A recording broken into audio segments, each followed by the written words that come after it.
সুপ্রিয় শিক্ষার্থীবৃন্দ, এখন আমরা আলোচনা করব পদার্থবিজ্ঞান প্রথম পত্রের কাজ শক্তি ও ক্ষমতা অধ্যায় থেকে কাজ শক্তি ক্ষমতা অধ্যায় থেকে।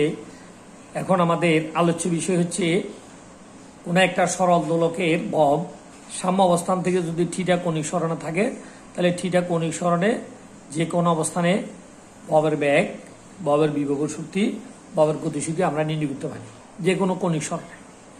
তো এখন আমরা ধরে নিলাম এসি, এটা হচ্ছে একটা সরল দোলকের সাম্য অবস্থান।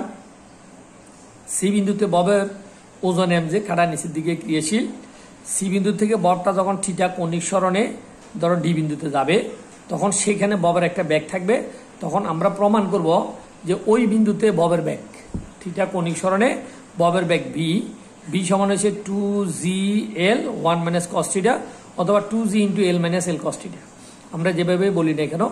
অর্থাৎ সাম্য অবস্থান থেকে যদি ভবটা যায়, তাহলে এখন আমরা জানি যে কোনো একটা সরল দোলক যখন সাম্য অবস্থান থেকে যে কোনো একটা বিস্তার ধরো থিটা কৌণিক সরণে ডি বিন্দুতে আসে, তখন ওখানে ভবের ওজন mg উলম্বের সাথে ভবের ওজন খাড়াভাবে ক্রিয়াশীল থাকে। তখন সুতার টান বরাবর বা টানের সাথে সে থিটা কোণে নত থাকে।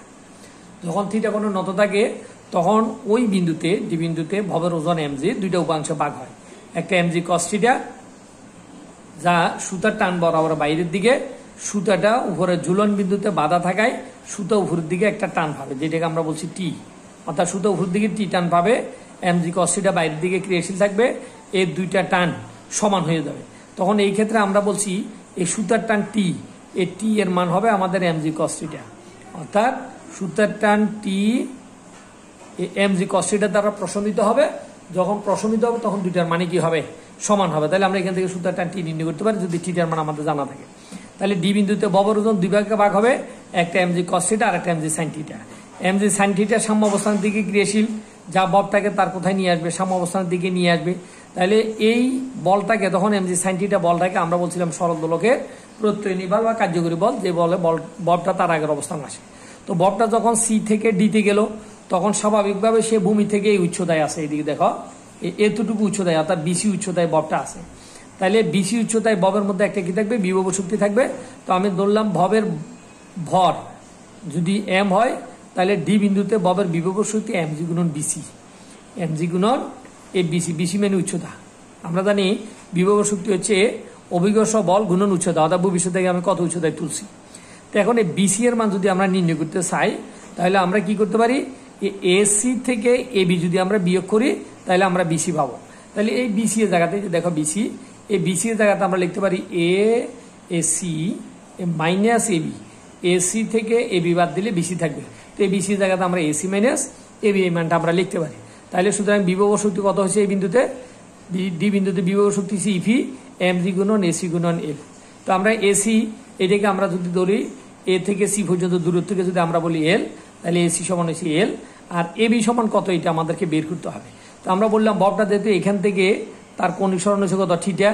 যেহেতু থিটা কৌণিক সরণ হয়েছে, তাহলে এইটা ডিবি হচ্ছে লম্ব, তাহলে এই কোণ হচ্ছে 90 ডিগ্রি। এই কোণ যদি 90 ডিগ্রি হয়, তাহলে এডি হচ্ছে আমাদের অতিভুজ। এডি যদি অতিভুজ হয়, তাহলে আমরা এখানে যদি বলি এইটা এবি হচ্ছে ভূমি, তাহলে cos থিটা, cos থিটা সমান আমরা জানি ভূমি বাই অতিভুজ। ভূমি হচ্ছে এবি, অতিভুজ হচ্ছে কত? এডি। তাহলে এবি ডিভাইড বাই এডি সমান হচ্ছে cos থিটা। তাহলে এবি সমান হচ্ছে কত? এবি সমান হচ্ছে এডি cos থিটা। তো এডি যে কথা, এসি কিন্তু একই কথা। এডি আর এসি পরস্পর কি সমান, অর্থাৎ এসি সমান এডি সমান হচ্ছে এল। এগুলো আমরা ধরে নিচ্ছি। তাহলে অতএব এল cos থিটা, এবি সমান এল cos থিটা। তাহলে এখানে যদি আমরা মান বসাই, এইটার মান হচ্ছে এল, এইটার মান হচ্ছে এবি, এবি সমান আমরা পাচ্ছি এল cos থিটা। এল যদি আমরা বাইরে কমন নিই, mg l 1 - cos থিটা। তাহলে এটা হচ্ছে আমরা বিভব শক্তি হিসাব করছি, যেহেতু এই বিন্দুতে বিভব শক্তিও আছে, গতিশক্তিও আছে। এবার সাম্য অবস্থায় অর্থাৎ সি বিন্দুতে গতিশক্তি। এখানে যদি আমরা কোনো বস্তুর গতিশক্তি বলি, তাহলে আমরা বললাম গতিশক্তি হচ্ছে কত? ইকে, ইকে সমান ½ mv²। তো সাম্য অবস্থায় যে কোনো ভবের গতিশক্তি সর্বাধিক বিস্তারের বিভব শক্তির সমান, এটা আমরা জানি।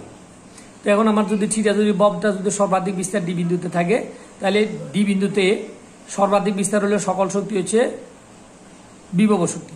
আর ভবটা যখন ডি বিন্দু থেকে সি বিন্দুতে আসবে, তখন সকল শক্তি হচ্ছে গতিশক্তি। এই জন্য বলা হয়েছে সাম্য অবস্থায় অর্থাৎ সি বিন্দুতে ভবের সকল শক্তি গতিশক্তি, এবং সেই ক্ষেত্রে ই কে সমান হাফ এম বি স্কোয়ার। তো সাম্য অবস্থায় গতিশক্তি সর্বাধিক বিস্তারে বিভব শক্তি সমান, তাহলে সেখান থেকে আমরা লিখতে পারি ই কে সমান ইফি।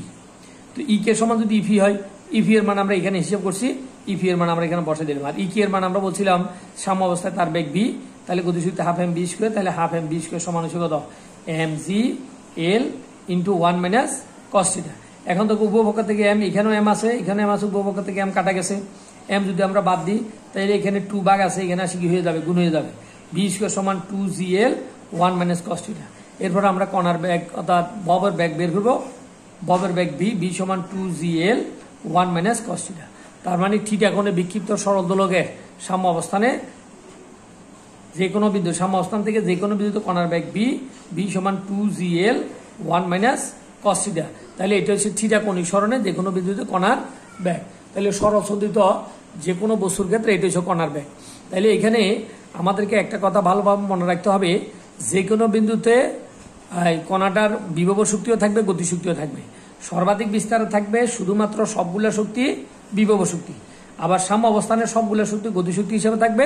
এই দুই বিন্দু ছাড়া, অর্থাৎ সাম্য অবস্থানের বিন্দু এবং সর্বাধিক বিস্তারের বিন্দু, এই দুই বিন্দু ছাড়া বাকি সকল বিন্দুতে ভবের বিভব শক্তিও থাকবে, গতিশক্তিও থাকবে। দুটোটা শক্তি যদি আমরা যোগ করি, শক্তির নিত্যতার বিধি অনুসারে আমরা যান্ত্রিক শক্তি পাবো অর্থাৎ মোট শক্তি পাবো। ধন্যবাদ সবাইকে, খোদা হাফেজ।